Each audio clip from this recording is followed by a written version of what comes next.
Overwatch 2 has 100,000 reviews on Steam, and 9% of them are positive. That's right, only 9% are positive. Now, I want to show you guys something very interesting here from a person called Daniel Ahmed. Now, he works for Nico Partners, who is like a data analytics company. They write reports for the gaming industry, specifically in Asia and I think the Middle East. They've got some very interesting information here as to where these negative reviews are coming from. However, I do want to make a statement at the top of this video because this is a very public outcry by Blizzard gamers who, for the first time ever, can air their frustrations as to what's been going on with the company, and it extends beyond Overwatch 2. But Overwatch 2, once again, is the brunt of all of this because it is the first game pushed out onto Steam, and what makes Steam unique is right next to the buy button, you've basically got a review number or rating, and this means you can go in and review. And it also means that, yeah, there are a lot of people going out there and just dropping reviews on this game because, you know, let's do it. Let's almost review bomb it. But I don't think that's the majority of them. I think the majority of people are super frustrated and are doing this genuinely because they're just, like I said, are really annoyed with Blizzard. So this is what I want to say. Overwatch 2 negative Steam reviews ain't a reflection on the quality of the game.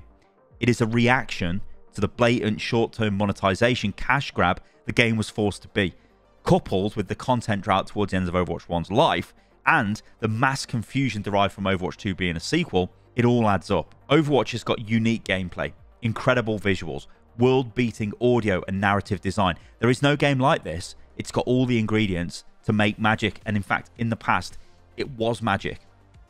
The Overwatch devs do genuinely fantastic work, but the suits roll in time and time again, and they utterly screw them over with terrible business direction and demands that come at the cost of players' enjoyment. Do you guys remember when Blizzard used to stand for gameplay, player first, polish, quality, genre-defining, community-focused games? Because I do, and I think a lot of people do.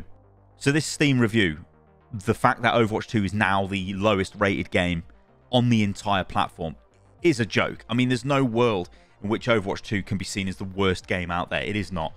Overwatch 2 has got a packaging problem, it's got a perception problem, and has got a massively frustrated player base because of a ton of issues that are all culminating in this negative outcry by the community. You know, the PvP, the core gameplay modes of Overwatch are fantastic. The way the game plays, there's nothing like it. You go and play other FPS games and they do not feel anywhere near as smooth as what Overwatch 2 does. It is great on a technical level. You know, and for all intents and purposes, is a fantastic game for what it delivers.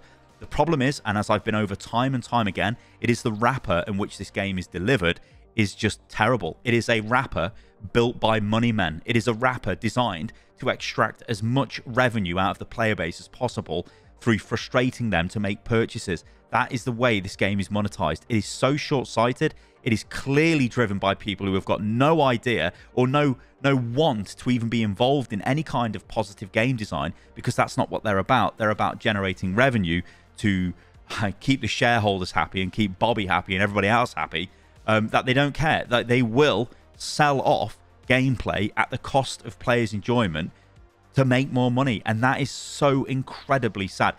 Right now, there is another game out, and I'm sure you guys have heard about this. I've spoke about it briefly in videos, but it's Baldur's Gate 3. And this game is sitting at 147,000 reviews, of which 94% of them are positive. And why are 94% of them positive? Because this is a game that has been delivered. It is complete. There is no microtransactions. There is no additional crap. The game works. There's, you know, it is a game. That's the big thing here. Look at Overwatch 2. Yeah, you get the game, but wait. If you'd like to play this, you've got to pay this. If you'd like this skin, you got to pay this. If you want this in the Battle Pass, you got to pay this. But guess what? We're not going to put the best skins in the Battle Pass because we want you to buy them from the store. We want you to buy the Battle Pass and then buy them through the store. And we're not going to give you premium currency in the Battle Pass, whatever. I could just go on. You guys know what I think about the monetization of this game. It is a tragedy. Anyway, what I want to move on to is this. So this is from Daniel Ahmed. Like I said, he's from Nico Partners. They're a company that break down the gaming industry in Asia and the Middle East, I believe. And this is really interesting because this, again, shows you Overwatch 2's reviews are getting hit through frustrated gamers, and they are rightfully frustrated. and they are the Chinese gamers, and they're making up nearly 2/3 of the negative reviews. And honestly, I completely understand. So check this out. Here's something that no English language media outlet has caught on to. Overwatch 2 currently has 100,000 reviews on Steam since launching 3 days ago, of which 91% are negative. However, nearly 2/3 of those reviews, 63,000, are written in Chinese, with 97% of them being negative. Alignment with international audience. On the surface, the Chinese reviews mention a lot of the same elements as reviews from the rest of the world. The lack of promised PvE content, criticism over in-game content pricing, and perceived downgrades compared to Overwatch 1 are cited in all language reviews. Why are so many reviews from China? Most of you will be aware that Blizzard and NetEase ended their agreement for the distribution of Blizzard PC games in China, leading to the shutdown of Overwatch 2 and other titles on January the 23rd, 2023. To cut a long story short, gamers in China have been upset over losing their accounts and ability to play on the national server, with no announcement of a return so far. The launch on Steam is the first time that gamers can vent on an open and international platform, with many taking the opportunity to do so. What do the reviews say? On a theoretical level, the Steam launch for Overwatch 2 does allow players in China to access the game again. This is because the international version of Steam is accessible in China without a VPN, and the game has a simplified Chinese localization. I think that's what S.Chinese is, but basically Chinese localization. However, the complaints have mostly revolved around criticism of Blizzard's handling of the game, lack of national server plus existing game account, slow to log in plus poor online connection, criticism over shutdown of national server and impact on gaming communities. Worst rated game of all time. As noted in the tweet below, Overwatch 2 has become the worst user rated game of all time on Steam in just a couple of days. It takes the record from War of the Three Kingdoms, a card battle game from Chinese developer Yuka. Some users that left negative reviews for Overwatch 2 have proceeded to leave positive reviews for War of the Three Kingdoms in the past couple of days, citing their desire for Overwatch 2 to keep its lead. However, War of the Three Kingdoms still has an 89% negative reviews, so it's not that great. What did Chinese players want? We conducted a survey in March 2023 that looked at Blizzard PC game players in China, both before and after the shutdown of key titles. We found that World of Warcraft and Overwatch were the most popular Blizzard games prior to the shutdown, both by players and time played. Overwatch gamers were most likely to switch to a similar game from a different publisher after the shutdown. Over 40% said they were considering playing the game on a global server via a VPN, and a majority, 53%, said they would start playing the game again if it relaunched in China with a national server. In the end, it is clear that Overwatch was and still is a popular IP in China, but the string of events starting from the shutdown at the beginning of the year has led to pent-up frustration being let out all at once. Now, there is also something else to consider here. I actually quite like that final paragraph there, or the second to last paragraph. Overwatch gamers were most likely to switch to a similar game from a different publisher after the shutdown.